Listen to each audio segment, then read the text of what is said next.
Yes, I need to drop off some paperwork, police reports. The lady at the police said maybe I give it to a judge to look at. It's about harassment. It's been ongoing for about a year or so.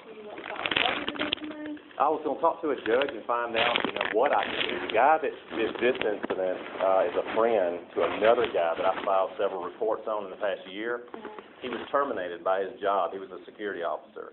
And I had 25, 30 videos of him at my house, coming up to my door, threatening me, at his car window, hollering out obscenities, giving me the finger.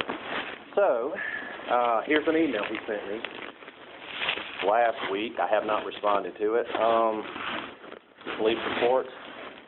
And his friend that I had to do a whole week of investigation on, I didn't know who this guy was, threatening me, screaming, cussing me out. I was in my car on my way to meet my kids at Ryan's last Saturday, and he lived about 8 doors down, and he just started screaming and cussing me. I know who you are, you Elvis Presley-looking mother blank this, and I've been watching you. We know who you are, and you didn't get Justin fired. So at that point I knew he was associated with Justin Plonk, who was the security officer that harassed me for over a year. So I had to go to the office manager and tell her which house it was, bring them down there. It was that house that these 5 men stood there screaming and raring and doing their fist in the air. We know where you live. We'll shove them cameras at your house up your blankety blank. 10 kids around while this whole thing went down. I said, who are you? Who are you? He's like, don't you worry about who I am. We know who you are. That's all that matters. I was like, yeah, the world knows who I am. I made international news. I was framed in the presidential assassination plot. So what that did, that world news, that little famous day I had, got me numerous attacks at my house. My tires slashed, my brake lights busted out, my furniture set on fire outside, men coming to my house all hours of the night, flipping me the finger, busting bottles at my house. So I have 24-hour camera surveillance at my house, all the way around, 4 cameras with night vision. So I have 50 videos on YouTube. I have it set to unlisted. I've set those videos to Thomas Coleman, who is the director of Tennessee Valley Authority, where I live. I've sent those videos to James Spencer, who's like the assistant director. They looked at them. They called Roger Boyle, who is the owner of the security company. We did a 3-way conversation 3 weeks ago. 2 days later, Plunk was terminated. But this James Gray right here, he is a friend, one of the real good friends. And now that I've found out his identity and know the house that he lives at, it is now in my mind, the last year that I've come home late at night from visiting my children in Boonville. I'll babysit until 2 in the morning until my little boy goes to sleep.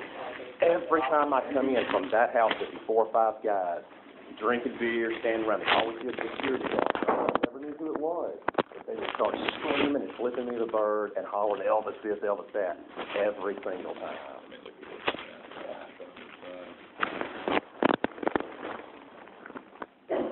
All these police reports are on security officers that have all been terminated by Roger Boyle. Everything was done. Juanita Haynes. Oh, that's something else. What I will do is, I'm worried if I have him arrested, picked up, that he may blow up my car, he may bust out all my windows, he may kill me. I don't know. I don't know this James Gray. I don't want to escalate the problem because these men had pure how long hatred. has it been?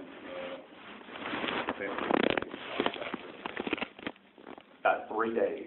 I left the police station after picking this report up, and there were 3 of them, a black man, James Gray, and another white guy standing in the driveway, and they just started hollering. So I had to activate my phone camera every time I drive down the street, just in case there's an altercation. I have to pass this house to come into town. But they're standing out there in the driveway 7 days a week, morning, noon, and night. There's not once I passed that they wouldn't, you Elvis Presley, I hate you. And I'm like, who are you? How can you hate me if you don't know me? I would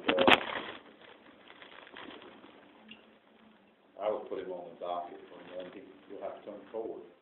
And you'll have to go in front of Judge Ross and explain to him kind of what's going on, and then he'll determine if it's action. Have y'all seen this before? Well, what's usually done in this situation? I mean, does it get bad, or? Well, and this is municipal court, this is city court, I mean, it only can go so far, but normally what'll happen, they'll bring all the parties in, they'll subpoena the parties in, and, just depends on what Judge Ross has to handle. So you want to go ahead and do an affidavit and then have it to the judge to review? Yeah, that's how I would do it. Okay. And I really don't know, you can either charge them with stalking, or you can, Simple harassment. assault. Well, things like we know where you live, we'll shove those cameras up your blanket. You can't charge them with, I wouldn't charge them with either simple assault by threat, or I would charge them with stalking and harassment.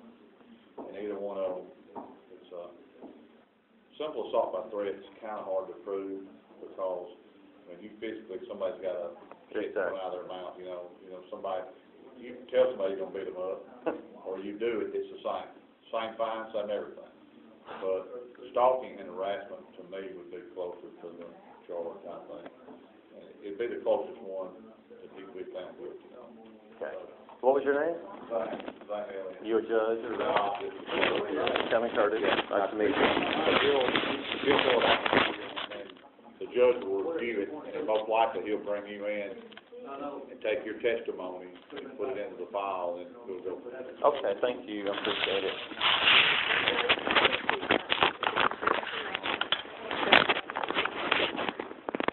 There's two more sheets behind it, just read and sign down at the bottom. On each one of them. Okay. Okay. I'll do it in your affidavit.